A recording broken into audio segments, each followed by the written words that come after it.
আমার বক্তব্য পরিষ্কার। আমি দলীয় টিকিট যদিও পাইনি, আমি মানুষের টিকিট পেয়ে গেছি, আর সেই জন্য আজকে নমিনেশন দাখিল করছি।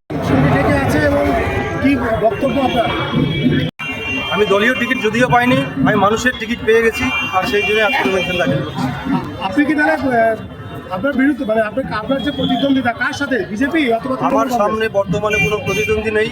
বালুরঘাটের মানুষ আমাকে দুহাত তুলে আশীর্বাদ করবে, এটাই আমার প্রত্যাশা। বিজেপি বলছে আপনি টিকিট পাননি বলে আপনি ভোটে দাঁড়িয়েছেন, না, সেরকম কোনো বিষয় নেই। মূল প্রতিবাদটা করলে আপনার কি দাঁড়াবে? মূল প্রতিবাদটা কি হবে? প্রতিবাদটা বিজেপির সাথে যুক্ত ছিলেন, হঠাৎ করে আপনি বিজেপির দল থেকে বেরিয়ে গিয়ে নিজের একটা আইডেন্টিটি তৈরি করে সেখানে নির্দল প্রার্থী হিসেবে দাঁড়াচ্ছেন, একটা তো কোনো বালুরঘাটবাসীর জন্য যে দলীয় ক্যান্ডিডেট সিলেকশন করা হয়েছে তাতে সিংহভাগ লোকের আপত্তি আছে, আর সেই জন্যই তাদের কণ্ঠস্বর হয়ে আমি আজকে নমিনেশন সাবমিট করছি। কখনোই দাঁড়াতে পারতেন, বালুরঘাট কেন বেছে নিয়েছেন? আমার অন্যান্য জায়গায় দলীয় নিয়ে কোনো মতবাদ নেই, কোনো মতভেদ নেই, যেহেতু বালুরঘাট বিধানসভায় আমাদের দলীয় কোনো প্রার্থী হয়নি, আর সেই জন্য আজকে নমিনেশন। আমার দলের যারা সিদ্ধান্ত নিয়েছেন, এখানে দলের বাইরে থেকে যাকে নমিনেশন দিচ্ছেন আর তারই বিরুদ্ধে আমরা আজকে নমিনেশন। সেটা কি? সেটা দলের আপনি এখন দলে আছেন, দল কি বহিষ্কার করেছে?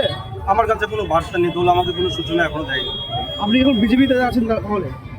দলের তরফ থেকে আমি কোনো এখনো যোগাযোগ আমার সাথে করা হয়নি। আপনি কি মনে করছেন আপনি বিজেপি ক্যান্ডিডেট?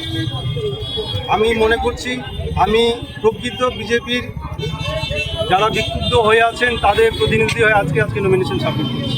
দল হয়েছেন, আপনাকে প্রণাম করে মনোনয়ন জমা দিতে গেলেন, কি বলবেন বিষয়টা? আপনাকে সমর্থন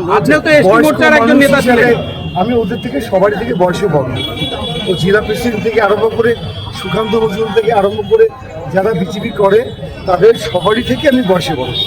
এরা সবাই আমাকে প্রণাম করে প্রয়োজনে যা সম্মান দেওয়ার দেয়।